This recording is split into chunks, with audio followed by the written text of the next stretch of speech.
우리 교회의 표가 아름다운 변화, 건강한 성숙입니다.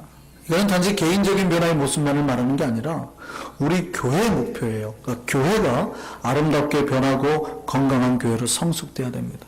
그럼 어떤 교회가 아름답고 어떤 교회가 건강한 교회일까요?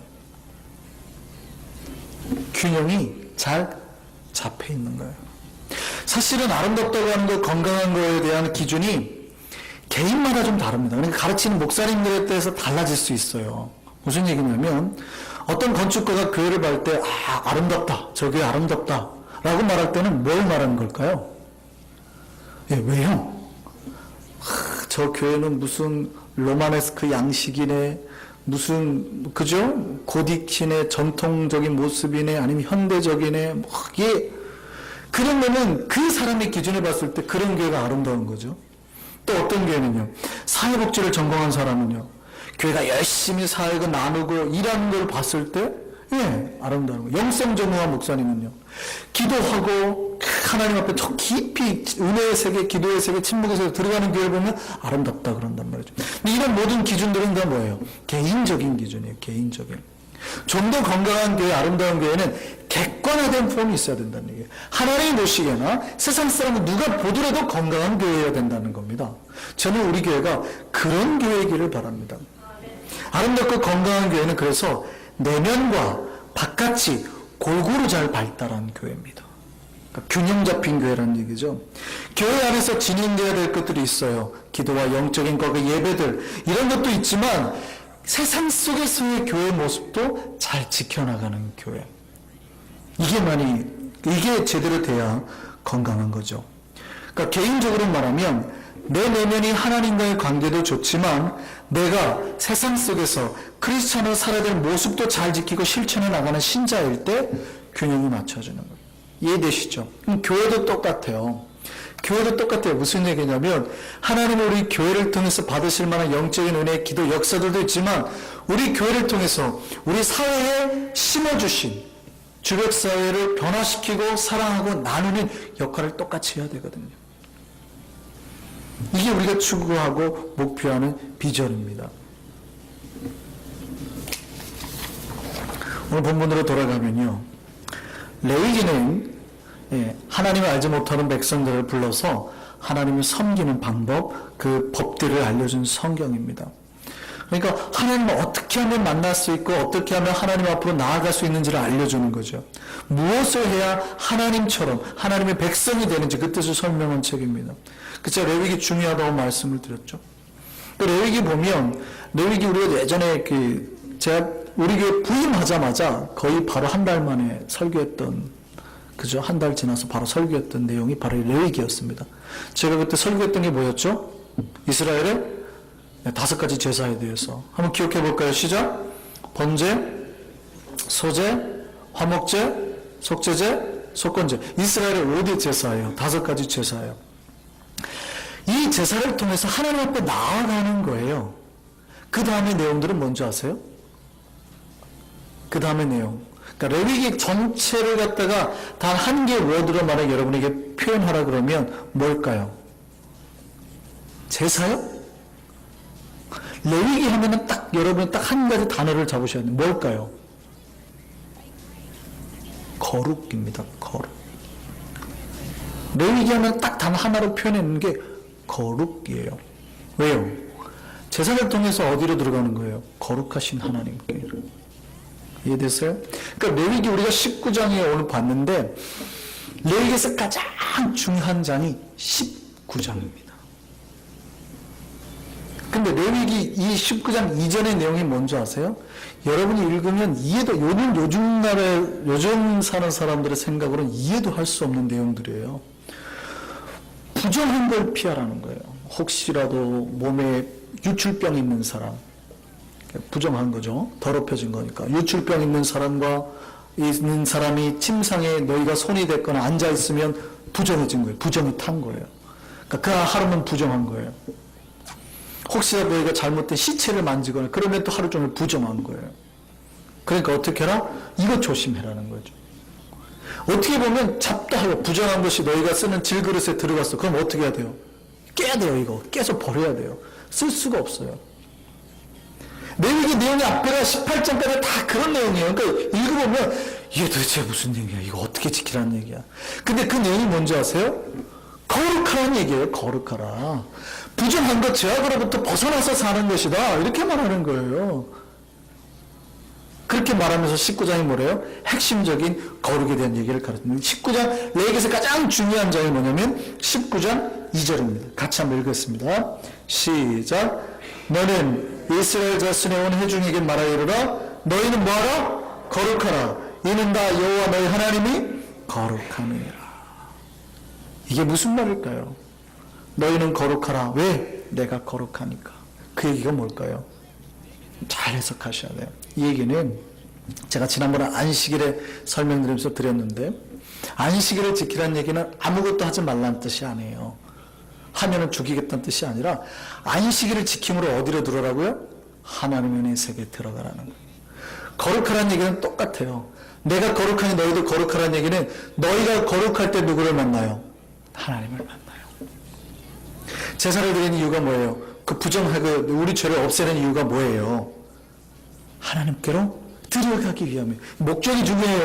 거룩한 거는 우리의 죄를 없애므로 어디로 들어가려고요? 하나님 은혜의 세계로 들어가요. 그러니까 하나님 우리를 거룩하는 목적이 명확해요. 그래서 제가 그 다음에 설명을 할 건데, 그러니까 여러분이 거룩이라고 말하는 거는요, 거룩 자체가 목적이 아니에요.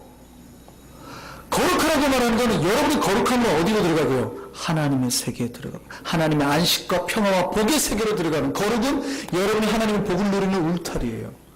그러니까 울타리가 깨지면 복이 흘러가 버리는 거예요. 그러기 위해서 여러분이 거룩하라면, 거룩의 뜻이 뭔데요? 구별짓다. 세상으로부터 구별짓는 라인을 정하라는 거예요. 그래야지 거기다 복을 담죠. 그렇지 않으면 모래도 섞이고 못도 섞여서 아무것도 못 먹는 거예요, 밥을. 여러분 식탁에서 여러분 어머님들이 가서 그릇 가져와라 그런단 말이에요. 그러면 뭐냐? 그릇 먹으려고요? 그게 아니죠. 그릇을 가져와서 거기다 뭘 담아 먹어요? 밥을, 반찬을 먹는 거예요. 우리가 하나님 앞에서 생명을 누리는 거는 하나님의 복과 은혜와 양식들이에요. 근데 그런 것들을 지키는 테두리가 뭐예요? 펜스가. 거룩이라고요. 거룩. 이해되시나요? 하나님 오늘 우리에게 거룩하라고 말해요. 레위기가 말한 게 그래요. 그래서 그 다음에 내용을 이제 이해하실 수 있어요. 분명히 하나님이 우리를 부르신 건 거룩으로 불렀어요. 근데 거룩으로 불렀다는 얘기는 우리를 엄격한 잣대로, 어떤 윤리적인 잣대로 살기 위함이 아니라 하나님의 은혜를 누리며 살게 하기 위함이에요. 이거 잘 기억하셔야 돼요. 그래서 놀라운 거는 하나님이 거룩하라고 말한 이 레위기의 정수가 담겨있는 19장 이하가 놀랍게도 다 뭐에 관계된 거냐면 하나님과 특별히 인간들과의 관계된 법들입니다. 거룩하려면 어떻게 해야 돼요? 거룩하게 살려 여러 가지 것들을 해야 되는데 대부분 윤리적인 것들, 나눔들 이런 거예요. 그래서 첫 번째 볼까요? 하나님이 이 거룩하라고 말한 다음에 우리에게 요구하는 것 첫 번째 5절 보세요. 뭐예요? 그게? 뭡니까? 너희는 어떻게 하라고요? 뭐가 거룩해라? 예, 화목제물을 여호와께 드릴 때 기쁘게 받으시고 하나님께 제사를 드리랍니다. 하나님 앞에 제사를 드리래요. 하나님의 거룩한 백성은 첫 번째로 하나님께 나아가는 건데 하나님께 나아가는 거로 하나님과 화목해야 되는 역사를 한대요. 왜냐하면 이 제사가 무슨 제사니까?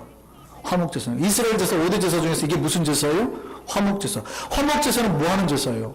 화목하게 하는 제사예요.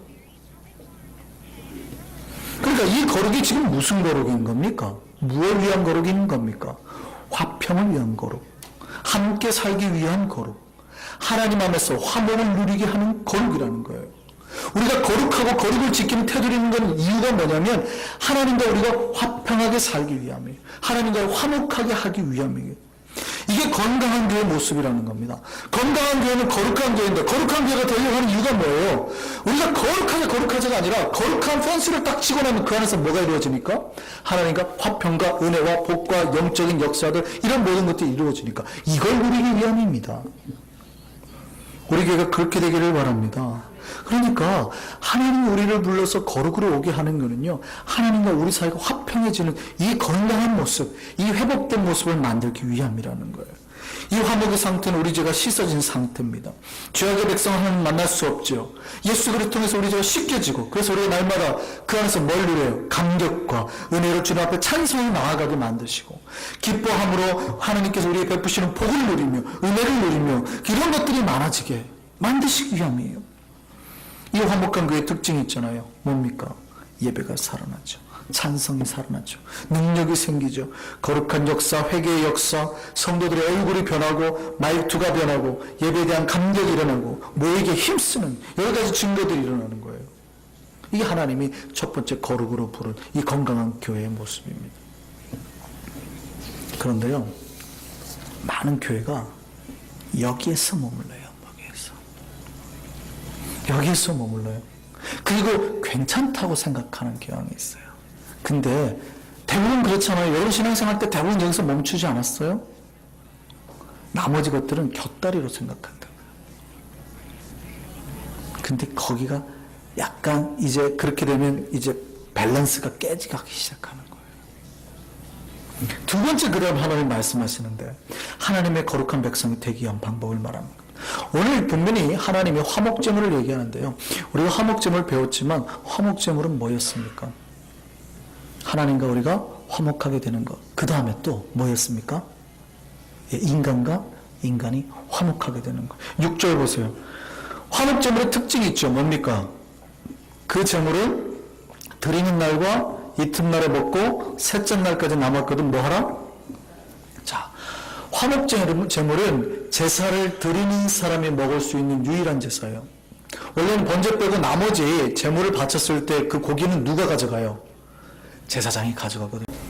그런데 유일하게 제사를 바친 것 중에 드린 사람이 먹을 수 있는 제사가 화목제물이다. 그럼 보세요. 화목제 제물을 먹어야 될까요? 불살라야 될까요? 본질은 먹어야 되는 거예요. 근데 어쩔 수 없이 남으면 이제 불살라야 되거든요. 그게 3일째. 근데 이틀째 먹어야 되는데, 저 보세요. 여러분 소를 잡아가지고 하나님께 화목제를 드려요. 혼자 다 먹을 수 있어요? 없어요? 문제가 생기는 거예요. 화목제를 드려가지고 이걸 다 먹어야 되는데 어떻게 다 먹어요? 잘못하면 죄가 되게 생겼단 말이죠. 그러니까 화목제는 어떻게 하는 겁니까? 나 혼자 드리는 게 아니라 내 가족, 친척, 친구들을 다 불러서 화목제를 드리는 거예요. 하나님께 제사 드리고 그 고기를 같이 먹어야 되는 겁니다. 그러니까 이걸 누군가가 먹어줘야 내 제사가 완성이 되는 거예요.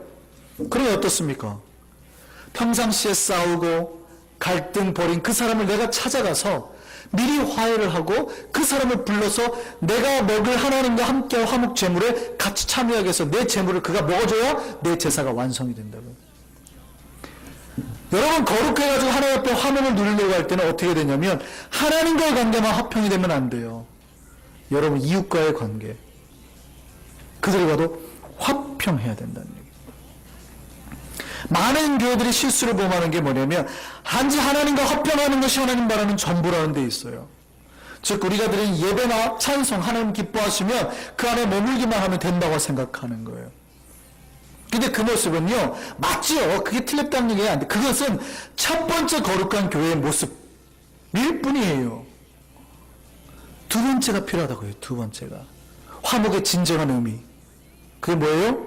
예, 내가 문제된 사람 아니면 약한 사람 가난한 사람들에게 찾아가서 그 안을 통해 그들과 함께 하나님의 화목을 같이 또 누려야 되는 거예요. 이게 건강한 교회, 균형 잡힌 교회입니다. 그래서 오늘 9절부터 그 얘기가 시작되는 거예요. 분명히 내가 거룩하니 너희도 거룩하라고 그랬잖아요. 그러면 거룩에 대한 이야기만 나와야 되는데 하나님은 갑자기 여기서 제사 이야기를 하시고 그 다음 9절부터 10절까지만 안 하고 사실은 그 밑에 계속 말하는 게 거룩한 삶에 대해서 말하는데 뭐라고 그래요? 나누라니. 오늘 본문 볼까요? 9절 보기 시작. 너희가 너희 땅에서 곡식을 거둘 때 뭐하라고요? 너희 밭 모퉁이까지 다 거둘지 말고 내 떨어진 이삭도 줍지 말며.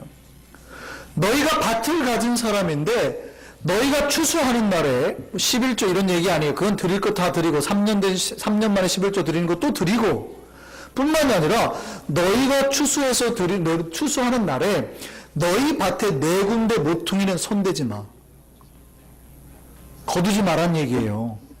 혹시 너희가 추수하다가 옮길 때 이삭이 떨어지면 땅에 떨어진 거 줍지 마. 그럴 때 너희가 뭐예요? 하나님의 화목과 화평으로 들어갈 수 있다는 얘기예요. 그 얘기는 너희가 구원이라는 테두리 안으로 들어갈 수 있다는 얘기예요. 이게 균형 잡힌 교회입니다. 예배만 아니라 내 삶이 하나님의 거룩으로 끊임없이 가난하고 약한 사람들에게 똑같이 화목을 청하고 있을 때 가능한 얘기예요. 생각해 보세요. 요즘이야 콤바인이나 탈곡기 좋은 게 있으니까 나달 같은 게 덜 떨어지죠. 근데 옛날 같으면요, 사람이 일일이 해야 되니까 하다가 들고 나르다가 떨어질까요, 안 떨어질까요? 떨어지죠. 그러면은 인간들의 습관이 어떻게 돼요? 반사적으로 떨어진 걸 줍죠. 그러지 말라고요. 그게 뭐라고요? 죄가 될 수 있다니까요. 기본적으로 우리가 하나님의 백성이라면 여러분 밭에 거둔 그 내 밭의 모퉁이돌을 거두면 안 된다고요. 이게 기본적으로 우리가 하나님의 거룩한 백성으로 살아가는 모습이에요. 모퉁이 거두지 말라고요. 이런 말 하면 많이 그럽니다. 아니 목사님, 내가 하나님 믿는 것과 내가 내 것 챙기는데 무슨 상관이 있습니까? 도대체 상관이 있습니까? 이렇게 물어보신 분들 꽤 많아요. 믿는 건 믿는 거지 내가 돈 내는 것과 무슨 관계가 있다고요? 이렇게 물어보시는 분들은 다 내일 재산이 있는 분들입니다. 그 걱정이 되는 거죠. 그런데 성경은 뭐라고 그래요? 반드시 하나님을 믿는 것은 하나님과의 관계에서만 아니라 이웃과의 관계가 동일하게 화평으로 해결돼야 된다는 거예요. 이게 십자가예요. 이해되십니까? 이게 해결되지 않으면 여러분이 거룩이라는 테두리 안으로 못 들어간다고요. 분명히 거룩에 대해서 얘기하잖아요. 거룩하라 말하고 그 다음에 뭐예요? 하나님과 화목하고 이웃들과 화목하는. 이웃과 화목하는 방법 중에 뭐예요? 너희 밭에 네 군데 모퉁이 거두지 마요. 은혜는 받고 구원은 받고 싶은데 그거에 따른 손해는 지불하기 싫은 사람들이 많습니다. 그런데요, 여러분이 하나님의 은혜의 세계를 경험하기를 원하면 반드시 지불해야 될 것이 필요하다는 거예요. 우리가 예수 믿고 구원받는 거 좋지만 나누자고 하면요, 그때 또 눈이 빨개집니다. 충혈되어 가기 시작해요. 저 목사가 도대체 얼마만큼 100개 먹으려고 저러냐.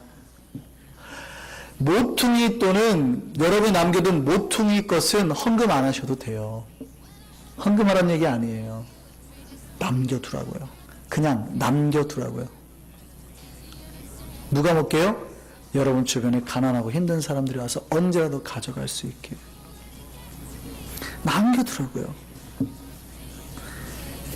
인간의 눈으로 보면 그래요. 인간의 눈으로 보면 이게 사실은 굉장히 안 좋은 거예요. 보세요. 여러분이 밭을 소유했는데 여러분 밭에 일하는 모습이 땅에 떨어지는 거 안 주웠어요.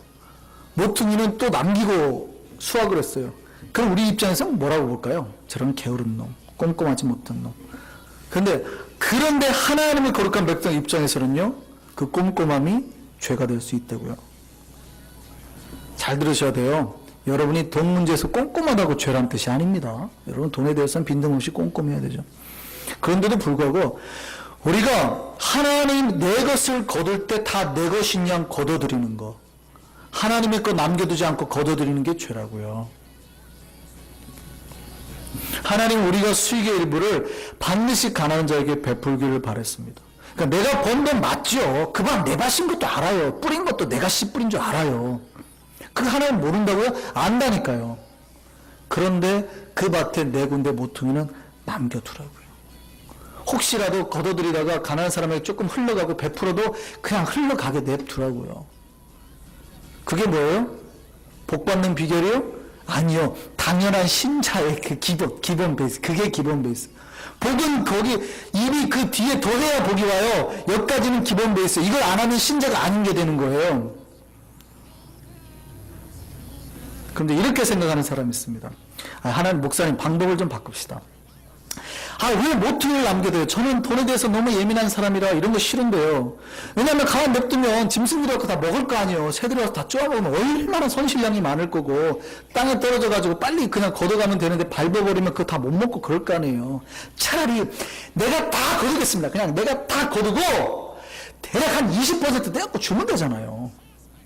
어때요? 훨씬 더 낫지 않아요? 이 방법이 더 좋죠? 좋다고 생각하시는 분. 이 방법이 더 좋잖아요. 어떻게 보면 하나도 손실이 안 되고. 근데 하나님이 그걸 몰랐을까요? 알았죠. 근데 그냥 놔두라요. 놔두라요. 거두지 말고 놔두라. 왜 그런지 아세요? 하나님이 가난하고 약한 사람들의 영혼까지도, 자존심까지도 배려하시는 거예요. 내가 주고 누가 주면 얼마나 이렇게 받아야 되잖아요. 그죠? 근데 차라리 놔두면 니네 거야 당연히. 그럼 와서 당연히 그냥 자연스럽게 가져갈 수 있잖아요. 그들의 자존심을 짓밟으면 안 된다고. 이게 건강한 교회예요. 다른 사람을 배려하는데 그들의 영혼과 자존심까지 배려하는, 그래서 그들과 화목하게 하는, 이게 건강한 교회의 모습이에요. 하나님은 우리 건강한 영혼과 교회로 만들 때 단지 하나님 앞에 예배드리는 교회의 모습이 아니라 사회와 이웃까지 생각하고 그들과 함께하는 교회의 모습. 여러분이 이제 어느 정도 일부를 떼어서 그냥 나눠주려고 결단하셔야 되는 거예요. 근데 기억하실 건 그때 여러분의 것을 떼어서 주는 게 아니라 누구 걸 주는 거예요? 하나님 거를 내가 미리 수확했으니까 하나님 거를 돌려준다고 생각하셔야 돼요. 그럴 수 있기를 바랍니다. 문제는 계산에 있습니다. 항상 문제는 계산에 있다. 모퉁이를 계산할 때요, 생각해보세요. 네 군데 모퉁이가 있잖아요. 도대체 어디까지가 모퉁이에요? 네 군데인데 이만큼이 모퉁이일 수 있잖아요. 그러면 조금 떼고 싶은 사람은 나 모퉁이 뗐다고 형식상 놔두고 우선 가져갈 거 아니에요. 애초에 이삭이 떨어지는 건 다 하나님 거니까 떨어지지 못하게 이삭을 비닐 같은 걸로 싸가지고 걷어버려요. 안 떨어졌으니까 죄 아니잖아요. 어디까지를 모퉁이로 잘라야 될까요? 여기서 이제 갈등이 여기서 이제 갈등이 문제는 뗀다는 것까지는 다 이식을 하셨죠. 문제는 이제 여기서 갈등이 생기는 겁니다. 어떤 사람 이만큼이 모퉁이라고 그러면 사실은 한 절반이 모퉁이가 볼 수 있거든요. 그렇잖아요. 그럼 내가 번 돈의 절반을 가난한 사람에게 줘야 돼요? 부담스럽죠. 부담스러워요. 많은 신학자들이 대부분 이 네 군데 모퉁이를 합치면 대략 20% 정도가 된다고 계산을 합니다. 그러니까 내가 번 돈의 20%는 누구 거라고요? 하나님 거라고요. 지금 계산이 복잡합니다. 큰일 났네. 11조 내는 것도 벅차 죽겠는데 20%를 더 내? 뭐 이렇게 나오는 거죠 지금. 보세요. 우리가 하나님 앞에 11조 내야 되죠. 성경에 보면은 여러분 잘 안 배우셔서 그런데 3년에 11조도 있어요. 고아와 가부들을 위한 레위인들의 3년에 11조도 있어요. 3년마다 한 번씩. 근데 뿐만 아니라 모퉁이 것도 하나님 거라고 추수할 때 냅두래요. 힘들어 죽겠죠. 고민하지 마세요. 그래서 제가 여러분에게 답을 드릴게요. 우선 11조를 내고 그 다음에 어떤 목사님이 계산했더니 대략 한 달 번 수익, 현재적으로 따졌을 때 한 달 번 수익의 30분의 1 정도가 모퉁이 그 금액이 나온대요. 그러니까 내가 한 달 동안 내가 번 돈의 하루치의 외식값 을 내면 돼요. 그러니까 내가 하루에 외식을 3번 했어요. 다이너 가가지고 한 3번 밥 사 먹었는데 다이너 가서 꽤 괜찮은 걸로 먹었어요. 그러면은 거기서 팁까지 주고 나고 새끼 먹을 값 정도가 여러분의 모퉁이 값이에요. 여러분 밭에. 그러면 제가 대충 계산을 해봤어요. 그게 뉴욕식으로 환산을 해봤어요. 대략 얼마 나올까? 계산을 해봤더니 한 달에 약 50불. 그죠? 그러니까 여러분 11조 말고 다른 거 말고 한 달에 50불 정도는 누구 위해 써야 돼요? 목사를 위해서? 헌금 안 하셔도 돼요. 그 헌금하라는 얘기 아니에요. 그걸 갖다가 여러분이 베푸는 게 아니라 당연히 떼서 줘야 여러분이 하나님의 율법된 백성의 거룩한 자세가 되는 거예요. 자존심 상하지 않게 줘야. 여기서는 복이 없습니다. 복을 받으려면 한 10불 더 줘야 돼. 60불 줘야 그때부터 10불에 대한 복이 생성되는 거예요. 무슨 말인지 아시겠어요? 그러니까 여기는 의무사항이에요, 의무사항. 그러니까 어떤 분들은요, 한 달에 한 번씩 하루를 금식하시는 분이 있습니다. 내가 금식하고 하루 금식한 금액을 그대로 고스란히 가난한 사람에게 바치는 집사님들도 봤어요. 괜찮죠? 그것도. 한 달에 하루 정도 금식하면서 그걸 가난한 사람에 주는 거. 이것도 괜찮죠? 금식 안 하셔도 돼요. 어쨌든 여러분이 그 정도 외식할 거, 하루 외식할 거를 빼서 주는 게 여러분의 모퉁이 값이라고요. 이게 건강한 교회의 모습입니다. 건강한 교회의 모습은 그래서 하나님 앞에 어떻게 예배드릴 건가 고민해야 되지만 끊임없이 내가 가진 걸 통해서 주변 사람들과 어떻게 나눌 건가를 고민하는 것이 이 두 가지 고민이 같이 와야 건강한 교회예요. 이것이 하나님이 원하는 진정한 화목이요 평화입니다. 화평입니다. 건강한 교회란 이렇게 하나님의 영혼의 일과 사회의 일 모두가 균형 잡힌 교회예요. 근데 잘 들어보세요. 제가 오늘 설교에서 균형이라는 말을 하면서 예배 쪽에 포커스를 더 많이 맞췄나요? 나누는 것에 포커스를 더 많이 맞췄나요? 그렇죠? 그럼 왜 제가 이렇게 불균형하게 설교를 했을까요?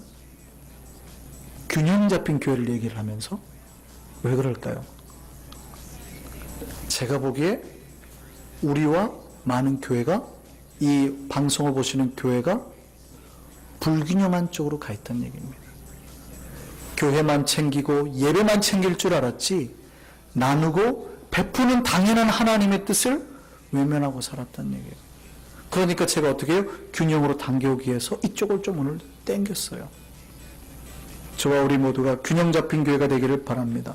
우리 한성교회는 균형 잡힌 교회가 되기를 바랍니다. 이 교회가 아름다운 교회예요. 이런 교회가 건강한 교회예요. 저는 우리 한성교회가 하나님이 꿈꾸는 진짜 교회가 됐으면 좋겠습니다. 우리 교회 두 번째 비전이 뭐예요? 교회 재정의 50%까지 나누는 거잖아요. 이 50%를 제가 할 때 그냥 계산한 게 아니에요. 이재철 목사님이 어느 교회 목사님이 계산을 했는데 교회 11조, 3년에 11조 이 귀퉁이가 다 합쳤더니 교회가 재정의 50%를 나눠야 된다는 거예요. 저는 우리 교회가 그렇게 나눠줬으면 좋겠습니다. 저는 우리 교회가 균형 잡힌 교회로 나아갔으면 좋겠습니다. 온전히 하나님 앞에서 영혼과 우리 바깥의 모든 삶이 잘 균형 잡혀서 하나님 보기 아름다운 영혼과 교회가 되는 우리 모두가 되기를 바랍니다. 기도하겠습니다.